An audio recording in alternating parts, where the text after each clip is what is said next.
Hello students, स्वागत है हमारे YouTube channel DK study centre में। ठीक है, और आज हम लोग पढ़ने वाले हैं 11th क्लास का जो है रसायन विज्ञान, और रसायन विज्ञान का जो चैप्टर 2 है परमाणु संरचना। ठीक है, और उस परमाणु संरचना में सबसे पहले हम लोग पढ़ेंगे, ठीक है, डाल्टन्स का परमाणु सिद्धांत। ठीक है, इसमें बहुत सारे हेडिंग है। डाल्टन का परमाणु सिद्धांत है, उसके बाद से डाल्टन के परमाणु सिद्धांत में संशोधन है, उसके बाद से परमाणु संरचना है। ठीक है, परमाणु संरचना में परमाणु जो है किन किन दो पदार्थों से मिलकर बना होता है, दो कणों से, दो प्रकार के, एक होता है अस्थायी कण, दूसरा होता है अस्थायी कण। अस्थायी कण में इलेक्ट्रॉन, प्रोटॉन, न्यूट्रॉन आ जाएंगे, अस्थायी कण में पॉजिट्रॉन, न्यूट्रिनो, एंटी न्यूट्रिनो और मेसान आ जाएगा। ठीक है, और हम लोग देखते हैं उसके बाद से जो है परमाणु का जो है मॉडल हम लोग है बहुत सारा पढ़ना है, 4 है, जिसमें हम लोग थॉमसन का परमाणु मॉडल है, उसके बाद से रदरफोर्ड का परमाणु मॉडल है, नील्स बोर का परमाणु मॉडल है, और एक और आया है जो सोमरफील्ड का परमाणु मॉडल है। ठीक है, उसके बाद से परमाणु क्रमांक, परमाणु भार, परमाणु क्रमांक और परमाणु भार में संबंध, और एक और है उसमें जैसे कि कह सकते हैं कि आर्बिटल, परमाणु आर्बिटल। ठीक है, तो ये सब कुछ हम लोग को पढ़ना है, जिसमें हम लोग शुरुआत करते हैं डाल्टन का परमाणु सिद्धांत। ठीक है, तो देखिए होता क्या है कि डाल्टन ने सन 1803 ईस्वी में, ठीक है, बहुत सारा जो है प्रयोग किए पदार्थों पर, और उस प्रयोग से जो है अपना एक जो है मत प्रस्तुत किए, एक अपना सिद्धांत प्रस्तुत किए, जिससे किसी भी पदार्थ की संरचना, उसके रासायनिक संयोग के नियम तथा उसमें होने वाले भौतिक तथा रासायनिक परिवर्तनों की व्याख्या की जा सकती है। ठीक है, तो यह सिद्धांत है क्या? तो इस सिद्धांत के अनुसार, ठीक है, पहला ये है कि कोई भी परमाणु द्रव्य होता है वो अति सूक्ष्म अभाज्य कणों से मिलके बना होता है। ठीक है, जिसे हम क्या कहते हैं? परमाणु कहते हैं। ठीक है, द्रव्य मतलब क्या होता है? पदार्थ। ठीक है, जैसा कि हम लोग फर्स्ट वीडियो में पढ़ चुके हैं कि जो द्रव्य होता है वो बहुत ही अति सूक्ष्म अभाज्य कणों से मिलके बना होता है, यानी इतना सूक्ष्म कण जिनको और अधिक सूक्ष्म कणों में विभाजित नहीं किया जा सकता है, जिसे हम क्या कहते हैं? परमाणु कहते हैं। ठीक है, दूसरा हम लोग लिख सकते हैं कि जो परमाणु होता है वो द्रव्य का वह सूक्ष्मतम कण होता है जिसे हम किसी भी विधि के द्वारा और अधिक अति सूक्ष्म कणों में विभाजित नहीं कर सकते हैं। ठीक है, अर्थात हम कह सकते हैं कि जो परमाणु होता है वो द्रव्य का मूल कण होता है। ठीक है, तीसरा जो होता है कि जो क्या बोल सकते हैं कि एक तत्व अगर कोई है तो उसके जितने भी परमाणु हैं वो जो परमाणु वो सभी प्रकार से क्या होंगे? एक समान होंगे। ठीक है, जैसे मान लीजिए कि अगर हाइड्रोजन तत्व है, ठीक है, तो हाइड्रोजन के जितने भी परमाणु होंगे वो जो परमाणु होंगे वो सभी प्रकार से क्या होंगे? एक समान होने चाहिए। ये डाल्टन का मत है।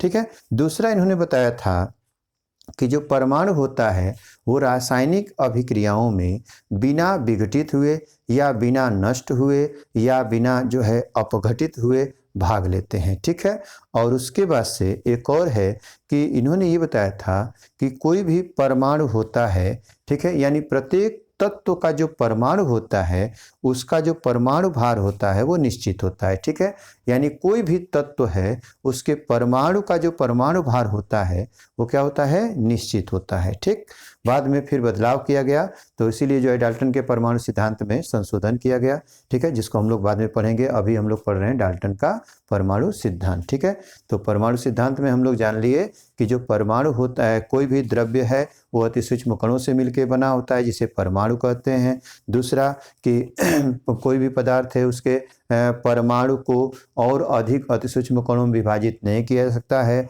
और किसी भी तत्व के जितने भी परमाणु होंगे वो सभी के सभी क्या होंगे? सभी गुणों में समान होंगे, अर्थात जो है द्रव्यमान में, भार में, या रासायनिक गुण में, या भौतिक गुण में सब क्या होंगे? एक समान होंगे। दूसरा जो होता है कि परमाणु को जो है किसी भी रासायनिक अभिक्रिया के द्वारा अपघटित या नष्ट या विघटित नहीं किया जा सकता है। दूसरा जो होता है कि प्रत्येक परमाणु का जो परमाणु भार होता है वो एकदम निश्चित होता है, यानी कोई भी तत्व है उसके जितने भी परमाणु हैं उस सभी परमाणुओं का जो परमाणु भार होता है वो क्या होता है, निश्चित होता है। और दूसरा ये होता है कि विभिन्न परमाणुओं का जो परमाणु भार होता है वो भिन्न भिन्न होता है। जैसे मान लीजिए कि हाइड्रोजन है, ऑक्सीजन है और नाइट्रोजन है, ठीक है। तो हाइड्रोजन का परमाणु भार 1 होता है, जबकि ऑक्सीजन का 16 होता है और नाइट्रोजन का कितना होता है, 14 होता है, ठीक है। तो देखिए होता क्या है कि अब ये अलग अलग तत्व हैं और अलग अलग तत्वों के क्या है, परमाणु है, ठीक है। जिसमें हाइड्रोजन का भार निश्चित है, ऑक्सीजन का भी भार निश्चित है और नाइट्रोजन का भी भार निश्चित है, ठीक। तो विभिन्न तत्वों के जो परमाणु भार हैं वो क्या होते हैं, निश्चित होते हैं, ठीक है, इन्होंने बताया था, और अलग अलग होते हैं, ठीक। दूसरा आते हैं कि भिन्न तत्वों के जो परमाणु भार, ठीक है, परस्पर जो है लघु पूर्णांक के रूप में क्या करते हैं, संयोग करके और वो यौगिक का निर्माण करते हैं। यानी जैसे कि HH आपस में संयोग करके ये H2 यौगिक का निर्माण करेगा। ये आगे चल कर के जो है इसको गलत साबित किया गया। क्यों? क्योंकि कभी भी अगर परमाणु जुड़ते हैं तो परमाणु से क्या बनता है, अणु बनता है, ठीक है। जैसा कि हम लोग जानते हैं कि परमाणु अगर मिलेंगे, ठीक है, परमाणु अगर मिलते हैं तो किसका निर्माण करते हैं, अणु का, और अणु अगर मिलते हैं तो किसका निर्माण करते हैं, यौगिक का, और यौगिक अगर मिलेंगे तो किसका निर्माण करेंगे, जटिल यौगिक का, ठीक है। तो देखिए यहाँ पे ये हो गया।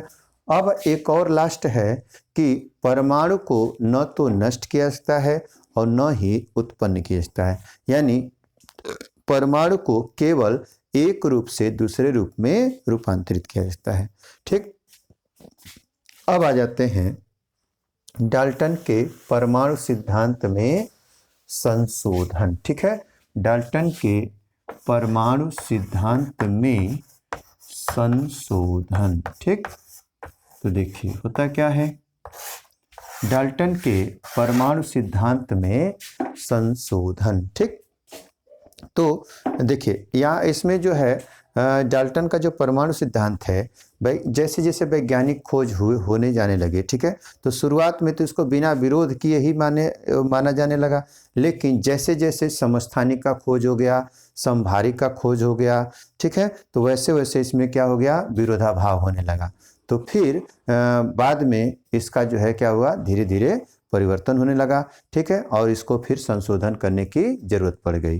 तो देखिए होता क्या है, तो पहला जो है जो डाल्टन बताए थे कि परमाणु क्या होता है, अभाज्य जो है क्या होता है, कण होता है, यानी जिसको विभाजित नहीं किया जाता है।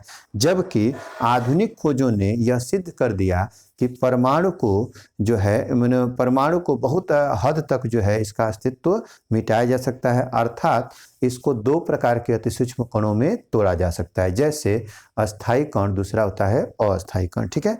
तो देख अस्थायी कण में क्या आते हैं, इलेक्ट्रॉन, प्रोटॉन और न्यूट्रॉन, जबकि अस्थायी कण में क्या आते हैं, पॉजिट्रॉन, न्यूट्रिनो, एंटी न्यूट्रिनो और मेसान, ठीक है। तो अगर मान लीजिए कि अगर परमाणु से इलेक्ट्रॉन, प्रोटॉन, न्यूट्रॉन को अलग कर दिया जाए तो परमाणु का अस्तित्व क्या हो सकता है, समाप्त हो सकता है, अर्थात परमाणु जो है एक विभाज्य कण है, ठीक है। दूसरा क्या होता है कि इन्होंने बताया था कि विभिन्न तत्वों के जो परमाणु हैं उनके परमाणु भार जो है एक समान नहीं हो सकते हैं। यानी ये कहे थे कि हाइड्रोजन है, ठीक है, ऑक्सीजन है, या मान लीजिए कि सल्फर है, या मान लीजिए कि फ्लोरीन है, या हम इसको कह सकते हैं क्लोरीन है। तो देखिए हाइड्रोजन का 1 होता है, इसका 16 होता है, इसका 32 होता है और इसका 35.5 होता है, किसका, क्लोरीन का। तो ये इनका अलग अलग भार होता है। तो इन्होंने बताया था कि सभी तत्व हैं और सभी के जो परमाणु भार हैं वो अलग अलग ही होंगे, एक समान नहीं हो सकते। लेकिन कुछ ऐसे तत्व मिले, जैसे मान लीजिए कि क्या गया पोटेशियम, कैल्शियम, और एक और होता है किसमें, आर्गन, ठीक है, क्या होता है, आर्गन।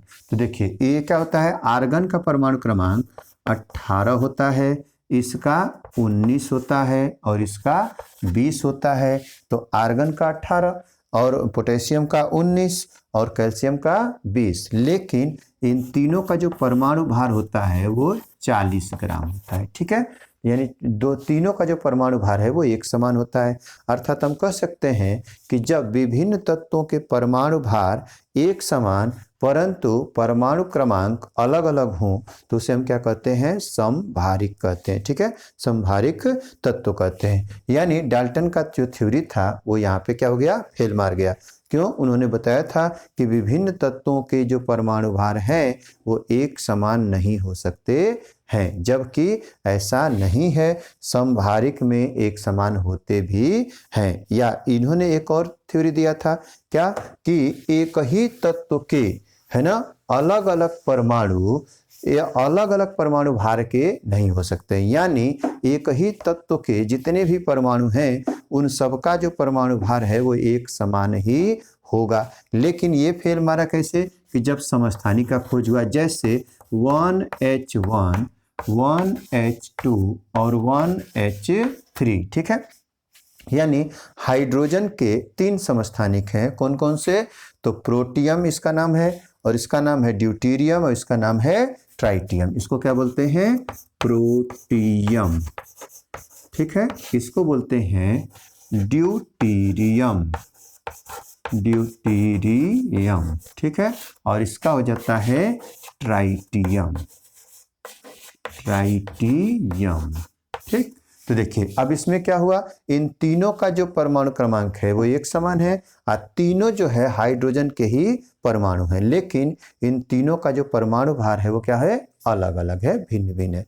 तो यहाँ पे डाल्टन का थ्योरी फेल हो गया कि एक ही तत्व के विभिन्न परमाणुओं का जो परमाणु भार है वो एक समान क्या होंगे, ये बताए थे। ठीक है, डाल्टन ने, लेकिन जबकि ऐसा नहीं है, एक ही तत्व के विभिन्न परमाणु भी अलग अलग परमाणु भार के हो सकते हैं, आज जिन्हें हम क्या कहते हैं, समस्थानिक के नाम से जानते हैं। ठीक है, तो एक और बताए थे क्या, कि जो परमाणु हैं, परमाणुओं के संयोजन से हमेशा क्या बनते हैं, यौगिक बनते हैं, जबकि ऐसा नहीं है। हमेशा हम अभी बताए हैं कि परमाणु जब कभी भी संयोग करेंगे, यानी जब 2 या 2 से अधिक परमाणु, ठीक है, आपस में संयोग करके किसी नए पदार्थ का निर्माण करते हैं तो वो क्या बनते हैं, अणु बनते हैं, जबकि यौगिक नहीं बनते। इन्होंने कहा था कि जब भी परमाणु जो है वो अगर अपने संपूर्ण अनुपात में अगर जुड़ते हैं, ठीक है, तो वो हमेशा क्या बनाएंगे, यौगिक बनाएंगे, जबकि ऐसा नहीं है। वो जो है परमाणु अगर कभी भी जुड़ेंगे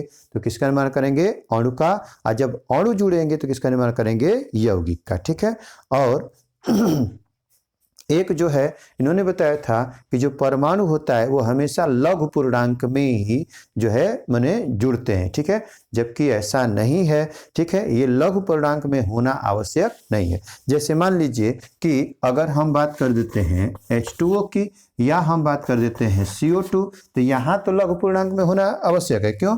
क्योंकि हाइड्रोजन जो होता है इसमें 2 परमाणु, ऑक्सीजन 1, यहाँ पे कार्बन 1, ऑक्सीजन 2। ठीक है, यहाँ पे तो निश्चित ठीक है, किसी किसी में लागू हो जाता है, लेकिन जब हम बात कर देते हैं प्रोटीन की, ठीक है, कार्बोहाइड्रेट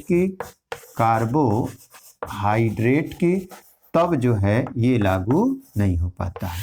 ठीक, यानी कार्बोहाइड्रेट में जो है जो तत्व हैं उनकी संख्या अनंत हो सकती है, उसका कोई निश्चित सीमा नहीं है, अर्थात यह जो है इस पे लागू नहीं होगा। तो हम लोग पढ़ लिए क्या बोल सकते हैं, डाल्टन का परमाणु सिद्धांत और डाल्टन के परमाणु सिद्धांत में संशोधन। ठीक है, तो डाल्टन का परमाणु सिद्धांत ये था कि कोई भी जो द्रव्य होता है वो अति सूक्ष्म कणों से मिलकर बना होता है, और जो उसे हम क्या बोलते हैं, परमाणु कहते हैं। अब परमाणु जो होता है एक अभाज्य जो है कण होता है, जिसको किसी भी रासायनिक अभिक्रिया के द्वारा जो है अपघटित या नष्ट नहीं किया सकता है, और एक ही तत्व के सभी परमाणुओं का जो परमाणु भार होता है वो एक समान होता है, और अलग अलग तत्वों के अलग अलग परमाणुओं का जो परमाणु भार होता है वो अलग अलग होता है। अब परमाणु जो होता है वो लघु पूर्णांक में जुड़ करके और यौगिक का निर्माण करता है। परमाणु को जो है नष्ट नहीं किया सकता है और ना ही उत्पन्न कर सकते हैं, उसको केवल एक रूप से दूसरे रूप में रूपांतरित कर सकते हैं।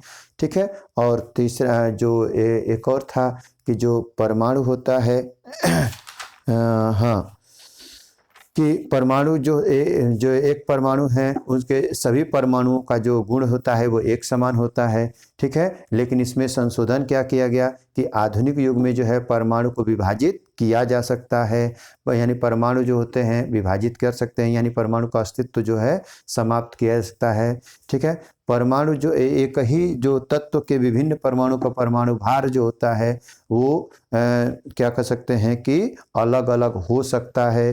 ठीक है। या विभिन्न तत्वों के परमाणुओं का परमाणु भार एक समान भी हो सकता है, जैसे समभारिक में। ठीक है। और हम कह सकते हैं कि जो परमाणु होता है वो अगर कभी लघु पूर्णांक में जुड़ेगा तो वो किसका निर्माण करेगा, वो अणु का निर्माण करेगा, यौगिक का निर्माण नहीं करेगा। और चौथा नेक्स्ट है कि कोई भी परमाणु होता है ये जरूरी नहीं है कि लघु पूर्णांक में ही जुड़े। ठीक है। वो अलग अनुपात में भी जुड़ सकता है। तो ये रहा जो है डाल्टन का परमाणु सिद्धांत। उम्मीद है आप सबको ये वीडियो पसंद आएगी।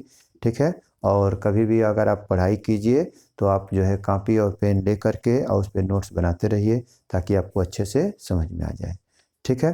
तो चलिए आज के लिए जो है ये वीडियो यहीं पे समाप्त करते हैं।